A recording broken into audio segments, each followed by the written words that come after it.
भांडूपमधील dreams complex परिसरात एका ज्येष्ठ नागरिकाला फेरीवाल्यांकडून मारहाण झाल्याचा धक्कादायक प्रकार उघडकीस आलाय। या घटनेनंतर परिसरातील फेरीवाल्यांविरोधातील नाराजी उफाळून आली आहे। ड्रीम्स कॉम्प्लेक्समध्ये राहणारे 60 वर्षीय राजेंद्र प्रसाद सिंग यांनी भांडूप पोलिसांकडे दिलेल्या तक्रारीनुसार 10 जून रोजी रात्री 8:30च्या सुमारास ते शक्तिधाम मंदिरासमोरील रस्त्याने भांडूप स्टेशनकडे जात होते। त्यावेळी तेथे बसलेल्या काही भाजी विक्रेत्यांनी त्यांना शिवीगाळ करण्यास सुरुवात केली। सिंग यांनी याबाबत जाब विचारताच वाद वाढला आणि त्यावेळी फेरीवाल्यांनी त्यांना थेट मारहाण केल्याचा गुन्हा दाखल करण्यात आलाय। तसेच लाकडी वस्तूने हल्ला करून जीवे मारण्याची धमकी दिल्याचाही दावा तक्रारीत करण्यात आलाय।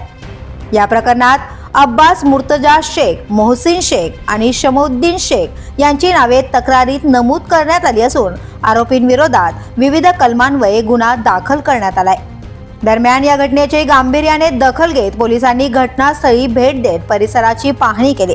यावेळी संबंधित फेरीवाल्यांच्या दुकानांवर तोडक कारवाई देखील करण्यात आली आहे। पोलिसांच्या उपस्थितीत ड्रीम्स कॉम्प्लेक्समधील रहिवासीही मोठ्या संख्येने एकत्र आले होते। रहिवाशांनी फेरीवाल्यांविरोधात विविध तक्रारी मांडत परिसरातील अतिक्रमण, वाहतुकीचा खोळंबा आणि सुरक्षेचे प्रश्न उपस्थित केले। तसेच मारहाणीच्या घटनेतील संबंधितांवर कठोर कारवाई करण्याबरोबरच परिसरातील अनधिकृत फेरीवाल्यांविरोधात कायमस्वरूपी उपाययोजना करण्याची मागणी केली आहे।